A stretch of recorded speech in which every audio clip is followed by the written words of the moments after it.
उसके द्वारा बाहर मेरी पूजा करके फिर ज्ञान योग में तत्पर हो साधक योग का अभ्यास करे। कर्म यज्ञ से मेरे यथार्थ स्वरूप का बोध प्राप्त हो जाने पर जीव योग मुक्त हो मेरे यजन से विरत हो जाते हैं। उस समय वे मिट्टी, पत्थर और सुवर्ण में भी संभाव रखते हैं। जो मेरा भक्त नित्य युक्त एवं एकाग्रचित होकर ज्ञान योग में तत्पर रहता है वह मुनियों में श्रेष्ठ एवं योगी होकर मेरा सायुज्य प्राप्त कर लेता है। जो वर्णाश्रमी पुरुष मन से विरक्त नहीं है वे मेरा आश्रय ले ज्ञान, चर्या और क्रिया इन तीनों में प्रवृत्त होने का अधिकारी है। उन्हीं के अनुष्ठान की योग्यता रखते हैं। मेरा पूजन 2 प्रकार का है, बाह्य और अभ्यंतर। इसी तरह मन, वाणी और शरीर इन त्रिविध साधनों के भेद से मेरा भजन 3 प्रकार का माना गया है। तप, कर्म, जप, ध्यान और ज्ञान ये मेरे भजन के 5 स्वरूप हैं। अतः साधु पुरुष उसे 5 प्रकार का भी कहते हैं। मूर्ति आदि में जो मेरा भजन होता है जिससे दूसरे लोग जान लेते हैं वह भार्य पूजन या भजन कहा गया है। तथा वही भजन पूजन जब मन के द्वारा होने में केवल अपने ही अनुभव का विषय होता है तब अभ्यंतर कहलाता है। मुझ में लगा हुआ चित्त ही मन कहलाता है।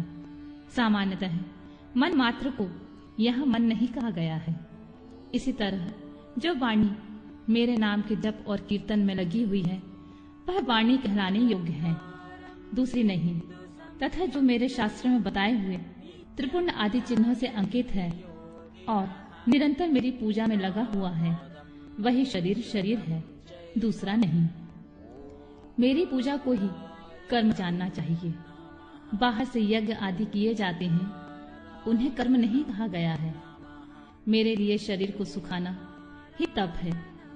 कच्छ, चंद्रायण आदि का अनुष्ठान नहीं, पंचाक्षर मंत्र की आवृत्ति, प्रणव का अभ्यास तथा रुद्राध्याय आदि का बारंबार पाठ ही यहाँ जप कहा गया है। वेदा अध्ययन आदि नहीं। मेरे स्वरूप का चिंतन, स्मरण ही ध्यान है। आत्मा आदि के लिए की हुई समाधि नहीं। मेरे आगमों के अर्थ को भली भांति जानना ही ज्ञान है, दूसरे किसी वस्तु के अर्थ को समझना नहीं। देवी, पूर्व वासनावश बाहर अथवा अभ्यंतर जिस पूजन से मन का अनुराग हो उसी में दृढ़ निष्ठा रखनी चाहिए।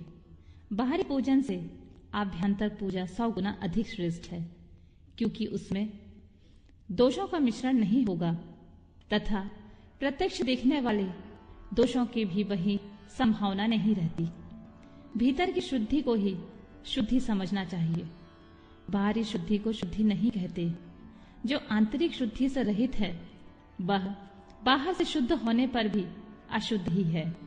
देवी, बाहरी और आभ्यंतर दोनों ही प्रकार का भजन भाव पूर्वक को होना चाहिए, बिना भाव के नहीं। भाव रहित भजन तो एकमात्र छलना का ही कारण होता है। मैं तो सदा ही कृतकृत एवं पवित्र हूँ। मनुष्य मेरा क्या करेंगे? उनके द्वारा किए गए बाहर अथवा आभ्यंतर पूजा में ही उनका जो भाव है उसी को मैं ग्रहण करता हूँ। देवी, क्रिया का एकमात्र आत्मा भाव ही है, वही मेरा सनातन धर्म है। मन, वाणी और कर्म द्वारा कहीं भी किंचन मात्र फल की इच्छा न रखकर ही क्रिया करनी चाहिए। देवेश्वरी, फल के उद्देश्य रखने से मेरा आश्रय लघु हो जाता है, क्योंकि फलार्थी को यदि फल न मिला तो वह मुझे छोड़ सकता है। सती साध्वी देवी, फलार्थी होने पर भी जिस साधक का चित्त मुझ में ही प्रतिष्ठित है उसे उसके भाव के अनुसार फल मैं अवश्य देता हूँ। जिनका मन फल की इच्छा न रखकर ही मुझ में लगा हो परंतु पीछे वे फल चाहने लगे हो, वे भक्त भी मुझे अधिक प्रिय हैं। जो पूर्व संस्कार वशी फलाफल की चिंता न करके विवश हो मेरी शरण लेते हैं वे भक्त मुझे बहुत प्रिय हैं। परमेश्वरी, उन भक्तों के लिए मेरी प्राप्ति से बढ़कर दूसरा कोई वास्तविक लाभ नहीं है तथा मेरे लिए भी वैसे भक्तों की प्राप्ति से बढ़कर और कोई दूसरा लाभ नहीं है। मुझ में समर्पित हुआ उनका भाव मेरे अनुग्रह से ही उनको माना बलपूर्वक परम निर्वाण रूप फल प्रदान करता है। जिन्होंने अपने चित्त को मुझे समर्पित कर दिया है, अतएव जो मेरे अनन्य भक्त हैं, वे महात्मा पुरुष ही मेरे धर्म के अधिकारी हैं। उनके 8 लक्षण बताए गए हैं।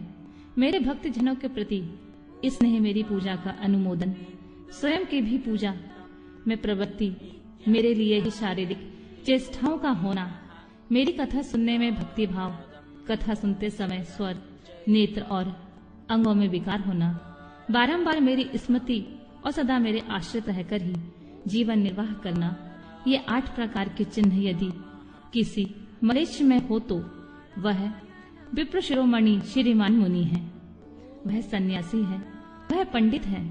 जो मेरा भक्त नहीं है वह चारों वेदों का विद्वान हो तो मुझे प्रिय नहीं है, परंतु जो मेरा भक्त है वह चांडाल हो तो भी प्रिय है।